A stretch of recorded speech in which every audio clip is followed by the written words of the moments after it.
Good morning. How did you sleep? How did everyone rest last night? Let's talk today about sleep and menopause and sleep and health.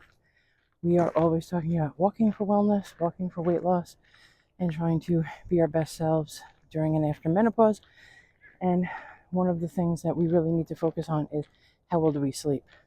I have never had an issue sleeping. I've always been a very good sleeper. I would normally curl up like a burrito, go to sleep, and sleep through the night. Doesn't really happen that much anymore. No more burritoing for me. Welcome back to Fab 50s Florida, everyone. I am Liz. I am talking about my travels, moving from New York to Central Florida and doing it in my 50s, recreating myself, making my best future. And we're always talking about weight loss, wellness, health, taking care of ourselves, menopause or not. And one of the things that we need to take care of is our sleep. Take into consideration sleep for our overall health. So one of the things that we really need to be mindful of is that if we're not getting enough sleep, we are really not going to be our best selves no matter what. Whether it comes to our cognitive ability, how sharp we are, how we can sort of stay on top of things, remember things, organize things. Because brain fog, that's already there from menopause, so let's not add to it by being sleep deprived also. But it's also just good for your body. Gives your body an entire reset, right? Gives it a chance to rest all night, completely reset. So 3 of the things that we're going to talk about today are some of the things that I have found to be helpful. I want to hear from everyone else if you've found anything else to be helpful, or if maybe you've tried these things and it just hasn't helped. So let's talk about let's talk about 3 ways that I have found helpful to help me sleep at night when I never really needed these things in the past. Obviously, in your 20s and 30s, you barely need anything. Your body does what it does. But these 3 things have helped me sleep better. Not perfect, not ideally, certainly not the way I used to sleep, but it has helped. Number 1 is eating. If I eat late, if I have my late snacks, I'm not usually a late night snacker. It happens though. Or if we're working a lot or running on a deadline and we don't have dinner until late, that would always have a little bit of an effect on me. But now, after menopause, it will like fully mess me up to the point where I can't even really recover. I can't lay down and sleep properly. It feels like I'm restless. It feels like I'm bloated. It feels like I'm just not able to get a good night's rest. So, and then I'm up in the middle of the night more, going to the bathroom, or just feeling a little uncomfortable. So we definitely try to eat earlier and not have heavy meals later. So it doesn't always work like that. I understand that, but ideally, if you're going to have a heavy meal, you would have it earlier, get an earlier dinner, or in the afternoon for like a lunch, ideally. Windsor doesn't seem to have those problems. He eats whenever he wants. He sleeps pretty well, and he sleeps wherever the heck he wants. But for me, that's not really how it works. So try to make sure that we are eating early enough that we are not feeling super bloated at night. I'm not feeling super bloated at night. And I definitely try not to have breads or anything super heavy or sugar. That definitely makes me feel, and not jittery, not those like that fake, like, oh, you're going to have the jitters all night if you have any sugar. No, it just makes me feel off. It makes me feel, my fingers feel swollen and a little inflamed, and my arthritis acts up, and that is not comfortable. So let's eat heavy earlier in the day and not do that closer to bedtime. Drink a lot of water. Drink a lot of water before bed as well. Try to flush you out. Use the toilet and then go to sleep, and hopefully get a good night's rest from there. The second thing is the phone.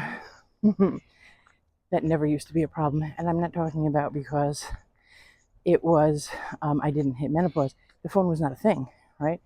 Having our phones in our pockets at every minute is just part of our everyday. It's part of our everyday life, whether you're in your 50s or beyond. And if you're 5, We have so many children who are 10 times better at using their phone or technology or any of these electronics. So much, they can use it so much, so much better than I can, probably so much better than you can. So we're just so used to having our phones on us all the time that it becomes excuse me for the sweat wipe and the bugs. But having our phones on us becomes second nature. Not only do we have it by our bedside as our alarm, I definitely do. I have a white noise maker in there. White noise makers help as well. But then when it's there, it's very tempting to look at it, to read it, to see, oh my goodness, did this one person answer that email? Or did my kids get back to me? Let me check my text messages. And then while I'm here, I'm just going to check one more thing. And the next thing you know, it's an hour later and you're either scrolling on social media or you're answering emails or you're looking at this screen that is absolutely disrupting your sleep cycle. So I just suggest that you have a time limit.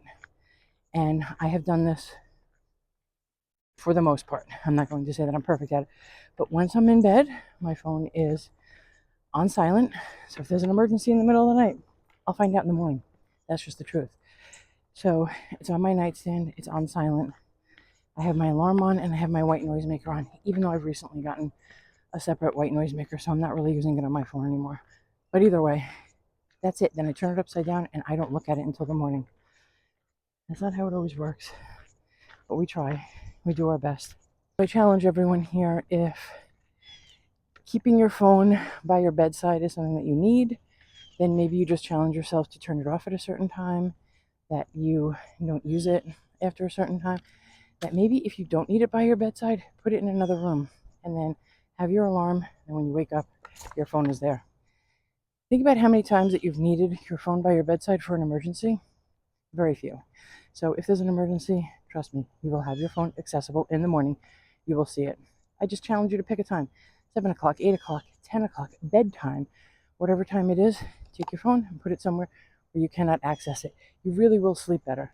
When I know that it's like the weekend and I could just play around on my phone a little bit more and I'm actually spending time scrolling on it, I know that I'm not getting as good a night's sleep. The next morning, I don't feel rested. I feel like I didn't get to sleep well. I feel like I was up all night.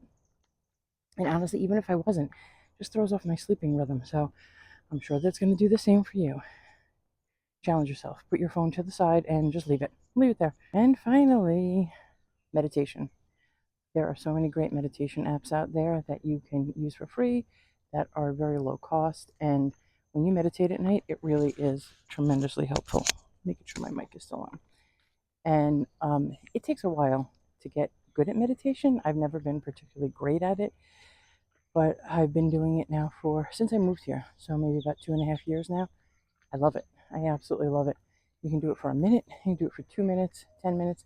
They have sleep ones specifically that you could do for a few hours. So they're all different types. So try some out for free and see if you think that they're helpful, not just to sleep, but there are some for waking up. And the way we wake up, I learned this through my app, the way we wake up actually directly affects how it is that we're going to sleep that night too, because we're setting, first of all, we're setting an intention, but we're also setting a regular routine as to how it is that we go to sleep, how it is that we wake up, and how it is that we're taking care of our body. So, and our mind and our sense of peace. So try some out and see what you think and just do little pieces, because if you're a mind racer, and I mean, who isn't, right? But meditation doesn't come natural for everyone. And it's something that you have to learn and you have to take in pieces and know that some meditation days are going to be great and some are just going to absolutely not be great. They're just going to be terrible. See these bugs? See them? They know that I slept well last night, so they're coming to just try to soak up all the good rest. But try one out. Try out a meditation app. And then if you know of one, please drop a comment. Let me know what has worked for you as far as sleeping, as far as meditation apps or anything else. And let's all help each other. Let's all put out some good vibes for each other. Let's help each other in menopause and beyond. Get some rest tonight. Try to commit to one sleeping habit that's going to be positive for your rest. whether it is not eating late, whether it is not using your phone, whether it's meditating, taking a hot shower, whatever you need to do for you to get a good night's rest, do not take that for granted. It will help you all day.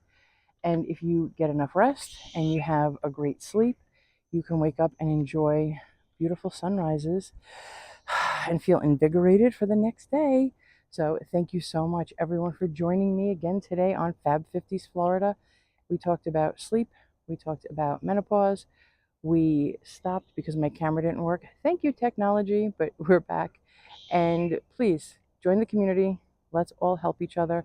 Walking for wellness every single day, trying to give each other tips and pointers on ways that we can be our best selves in our 50s and beyond. I'll see everyone tomorrow. Enjoy the sunrise wherever you are. Bye.